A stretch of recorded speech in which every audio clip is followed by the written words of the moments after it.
যদি আপনি কোনো ফোন অফার প্রাইসে খুব কম দামে পেয়ে যান, তো আপনার জন্য কিন্তু ওই দামে ওই ফোনটাই বেস্ট। কারণ অ্যাকচুয়ালি ওই ফোনটা ওই দামের জন্য ডিজাইন করা নয়, ওই ফোনটা একটু অন্য কোনো হায়ার ভ্যারিয়েন্টের জন্য, কম্পিটিশনের জন্য তৈরি করা।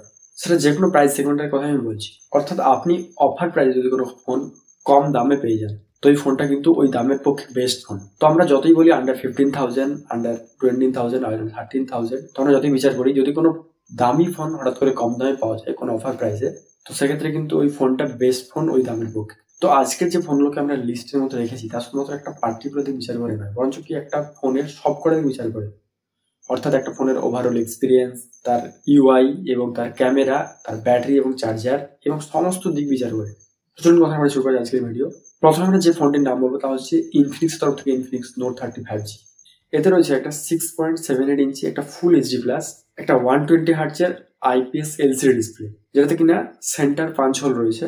এবং এটাতে যে প্রসেসরটা রয়েছে তা হচ্ছে মিডিয়াটেকের তরফ থেকে মিডিয়াটেকের 6080 প্রসেসর, যেটা অন্তত স্কোর 4.2 lakhs এর মতো। এবং অবভিয়াসলি এটা রয়েছে 3.5 হেডফোন জ্যাক এবং ডুয়াল স্টুডিও স্পিকার। এবং ক্যামেরা রয়েছে একটা 108 মেগাপিক্সেলের প্রাইমারি সেন্সার এবং একটা 2 মেগাপিক্সেলের ক্যামেরা, যেটা কোনো কাজের নয়। এবং ফ্রন্টে রয়েছে একটা 16 মেগাপিক্সেলের সেলফি ক্যামেরা। ব্যাটারি চার্জার সেগমেন্টে কিন্তু এক্ষেত্রে একটু ভালোই রাখা হয়েছে, কারণ এটা রয়েছে একটা 5000 mAh ব্যাটারি এবং একটা 45 ওয়াটের চার্জার, যেটা দামের পক্ষে বলবো সাফিসিয়েন্ট। তো এই ফোনটার 8GB 256GB ভেরিয়েন্ট, এটার দাম কিন্তু 15,000 টাকা। তো এবার আমরা আসছি আমাদের সেকেন্ড ফোন, অর্থাৎ রিয়েলমি তরফ থেকে রিয়েলমি 11X 5G। এবং একই ফোন যেটা কিনা অ্যামাজনে পাওয়া যায়, অর্থাৎ এদের নার্জো সিরিজ, অর্থাৎ রিয়েলমি নার্জো 16X 5G। এই দুটো ফোন একই ফোন, কেবলমাত্র ভিন্ন নামে। অর্থাৎ দুটো ফোনের মধ্যে আপনি যেটাই কম দামে পাবেন, তো সেটাই আপনার জন্য বেস্ট। তো এই দুটো ফোনে কিন্তু রয়েছে 6.72 ইঞ্চির একটা ফুল এইচডি প্লাস একটা 120 হার্টজের এলসিডি প্যানেল, যেটা একটা পাঞ্চ হোল ডিসপ্লে। এবং এটাতে যেটা প্রসেসর রয়েছে সেটা হচ্ছে মিডিয়াটেকের তরফ থেকে 6100 প্লাস প্রসেসর, যেটা কিন্তু আন্তঃ স্কোর 4 লাখের একটু উপরে। আগেরটার মতো এটাতে কিন্তু রয়েছে 3.5 হেডফোন জ্যাক এবং নয়েজ ক্যান্সেলেশন মাইক। তবে এটাতে যেটা মিসিং রয়েছে, এটা একটা সিঙ্গেল স্পিকার রয়েছে, তবে কোয়ালিটি কিন্তু যথেষ্ট ভালো। এবং এটাতে ক্যামেরা রয়েছে একটা 64 মেগাপিক্সেলের একটা প্রাইমারি সেন্সার এবং একটা 2 মেগাপিক্সেলের ছেলে ভরানো লেন্স। এবং সেলফিতে রয়েছে একটা 8 মেগাপিক্সেলের সেলফি ক্যামেরা। আর ব্যাটারি চার্জের কথা বলতে হয়, এতে রয়েছে একটা 5000 mAh ব্যাটারি এবং একটা 33 ওয়াটের ফাস্ট চার্জার। এবারে আমরা আসছি আমাদের পরবর্তী ফোন, অর্থাৎ ভিভোর তরফ থেকে ভিভো T2X 5G ফোনের ব্যাপারে। এটা কিন্তু রয়েছে একটা 6.58 ইঞ্চি, অর্থাৎ কিন্তু আগের ফোনগুলো থেকে একটু কম্প্যাক্ট সাইজের ফোন। এটা রয়েছে একটা 6.58 ইঞ্চি একটা ফুল এইচডি প্লাস একটা 60 হার্টজের ইউসেফ নচ যুক্ত একটা এলসিডি ডিসপ্লে। তো ডিসপ্লের কোয়ালিটি ভালো হলেও কিন্তু নচ থাকার দরুন ডিসপ্লেটা একটু ওল্ড মডেল লাগে। তো এটাতে প্রসেসর যেটা রয়েছে, এটা হচ্ছে মিডিয়াটেকের তরফ থেকে 6020 প্রসেসর, যেটা কিন্তু আন্তঃ স্কোর 4 লাখের উপরে। এবং রিয়েলমির মতো এটাতেও কিন্তু রয়েছে 3.5 headphone jack, noise cancellation mic এবং এটাতেও কিন্তু রয়েছে একটা সিঙ্গেল স্পিকার। আর যদি ক্যামেরার কথা বলতে হয়, এটা রয়েছে একটা 50 মেগাপিক্সেলের মেন সেন্সার এবং একটা 8 মেগাপিক্সেলের সেলফি ক্যামেরা। এবারে আমরা আসছি আমাদের পরবর্তী ফোন, একটা আইকিউ এবং ভিভো, একই কোম্পানি, ভিভোরই সাব ব্র্যান্ড আইকিউ তরফ থেকে আইকিউ Z7S 5G এবং অপরটি ভিভো T2 5G।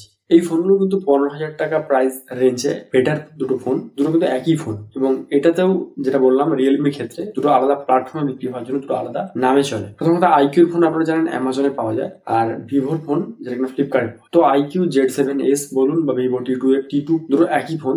এটাতে রয়েছে একটা 6.38 ইঞ্চির একটা 90 হার্টজের ফুল এইচডি প্লাস একটা অ্যামোলেড প্যানেল। এটাতেও কিন্তু রয়েছে একটা ইউসেফ নচ যুক্ত একটা প্যানেল। এটাতে প্রসেসর কিন্তু রয়েছে কোয়ালকম দেওয়ার তরফ থেকে কোয়ালকমের 695, যেটা কিন্তু একটা স্টেবল প্রসেসর এবং একটা বেটার প্রসেসর, যেটা কিন্তু আমরা অনেক ফোনেই দেখতে পেয়েছি। তো এটার আন্তঃ স্কোর 4.3 lakhs এর মতো। এবং বাকি ফোনগুলোর মতো এটাতে রয়েছে 3.5 headphone jack, noise cancellation mic এবং এটাতে রয়েছে ডুয়াল স্টুডিও স্পিকার। তো এখানে ক্যামেরাতেও কিছু ইমপ্রুভমেন্ট রয়েছে বাকিগুলো ফোনের থেকে, যাদের প্রাইসও কিন্তু তুলনামূলকভাবে একটু বেশি বাকি ফোনের থেকে। এটাতে রয়েছে একটা 64 মেগাপিক্সেলের প্রাইমারি সেন্সার, যেটা কিন্তু ওএস যুক্ত রয়েছে, এবং একটা 2 মেগাপিক্সেলের ম্যাক্রো ক্যামেরা এবং একটা 16 মেগাপিক্সেলের সেলফি ক্যামেরা। এবং এই দুটো ফোনে ব্যাটারি রয়েছে 4500 mAh ব্যাটারি এবং তাদের রয়েছে একটা 45 ওয়াটের ফাস্ট চার্জার। এবার যদি আমরা আসি আমাদের পরবর্তী এবং লিস্টের শেষ ফোনের ব্যাপারে, যেটা হচ্ছে মোটোরোলা তরফ থেকে মোটো G54 5G। প্রথমে এটা রয়েছে একটা 6.5 ইঞ্চি একটা ফুল এইচডি প্লাস একটা এলসিডি প্যানেল, তবে কোয়ালিটি কিন্তু যথেষ্ট বেটার। এবং এতে প্রসেসর রয়েছে যেটা মিডিয়াটেকের 7020 প্রসেসর, যেটা কিনা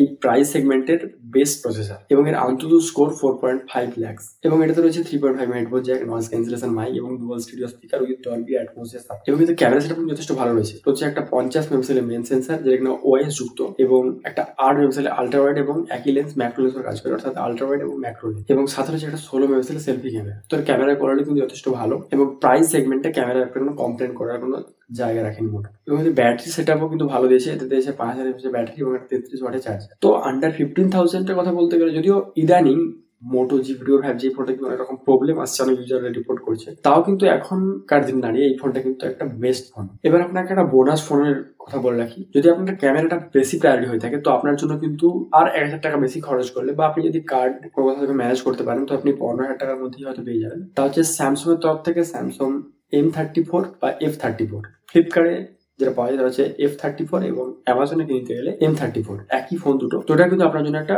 বেটার ফোন হতে পারে। যদিও এটাতে কিন্তু অনেক দুর্বল পয়েন্টও রয়েছে, যেমন একটা এক্সিনোস প্রসেসর, একটা নচ ডিসপ্লে। তো যদি আপনি এই দুটো কম্প্রোমাইজ করতে পারেন, তো এই ফোনটা কিন্তু এর ক্যামেরার জন্য অ্যাটলিস্ট আমার মনে হয় অনেকটা বেটার প্যাকেজ। তো আজকের মতো এই অবধি, আপনার সাথে দেখা হচ্ছে পরের কোনো ভিডিওতে। চ্যানেল নতুন অবশ্যই সাবস্ক্রাইব করে রাখবেন। দেখা হচ্ছে পরের ভিডিও।